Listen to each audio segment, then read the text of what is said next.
Let's talk about enhancing employee retention.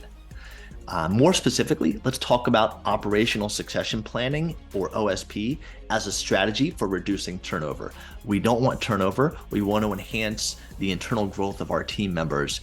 And employee turnover is really specific to healthcare. It's a growing challenge for providers delivering a high quality of care because oftentimes workplaces are short-staffed.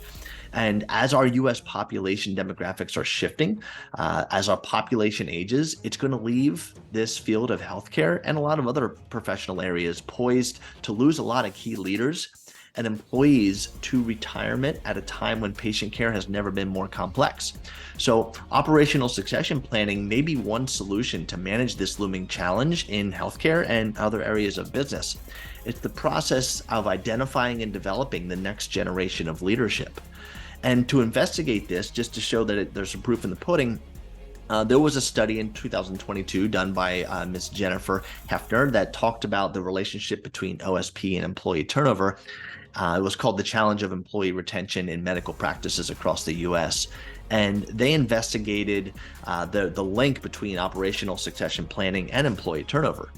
And employing a study that was quantitative and cross-sectional in nature, they yielded statistically significant results confirming a link between OSP and employee turnover being reduced.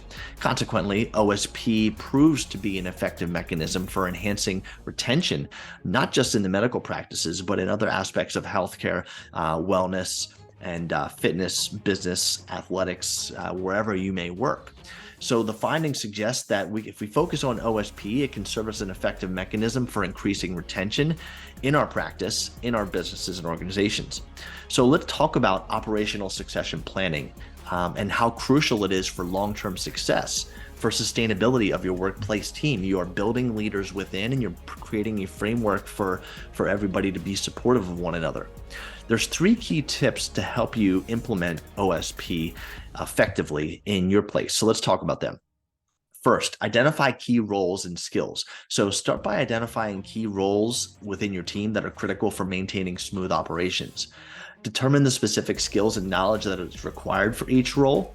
And this assessment will help you understand the potential skill gaps and the areas that need attention for successful succession planning. Once you've identified those key roles and skills, then you have to develop your talent pipeline. Cultivate your talent by actively nurturing and developing potential successors within your team. Provide opportunities for professional growth, mentorship, and cross-training.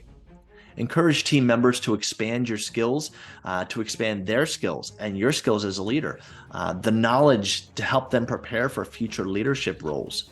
We're getting them ready to grow within. Invest in their development, and you can ensure a pool of capable individuals are ready to step into key positions when someone leaves or retires. And lastly, document your processes and your knowledge. So when you go through this process, you want it to be reproducible, and you also want to be able to review it for efficiency. So create a comprehensive knowledge repository that documents critical processes, procedures, and best practices. Encourage your team members to be a part of this creation. Encourage them to contribute their expertise and their insights to this resource. And by capturing your institutional knowledge, you safeguard your important information to make it accessible for future successors, future leaders that are coming up within. This knowledge ensures a smooth transition and minimizes the disruption when a leadership change occurs, and allows the team members to feel included and the vision and the future of your company. So those are 3 key tips to implement operational succession planning in your company. What other questions do you have? Let's talk about it. I know retention is super important. Reducing employee turnover is very key these days during the hiring processes that we're all going through. So hopefully you found these 3 tips helpful, and hopefully this aspect of operational succession planning will help you in retaining your team members and reducing employee turnover. Hopefully this tip will help you ignite your potential and fuel your fire within. Own your spark.